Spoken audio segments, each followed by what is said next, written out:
Mimi Solomon Jones Itunda, mkuu wa wilaya ya Mbeya, leo tarehe 10 mwezi wa 10 mwaka 2025 na kukabidhi mwenge wa uhuru mwaka 2025 mkuu wa wilaya ya Rungwe Mheshimiwa Jafari Haniu, ukiwa unawaka, unang'ara na kumeremeta.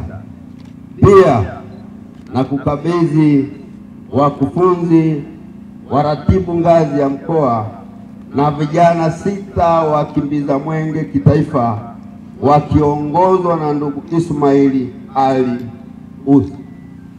Nina imani mwenge wa uhuru kwa kipindi chote utakapokuwa hapa Busokelo utaulinda, utautunza na kuuhifadhi. Mungu akusaidie.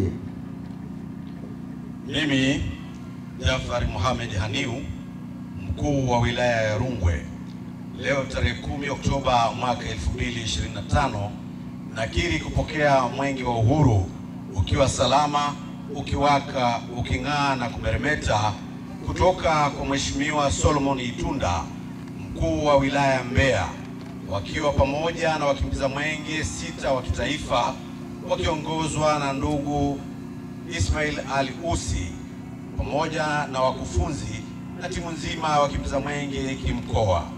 Mwenge wa uhuru ukiwa katika halmashauri ya Busokelo unatarajiwa kukimbizwa umbali wa kilomita 117.5, kuzindua, kuweka mawe ya msingi na kutembelea miradi 6 yenye zaidi ya shilingi bilioni 6.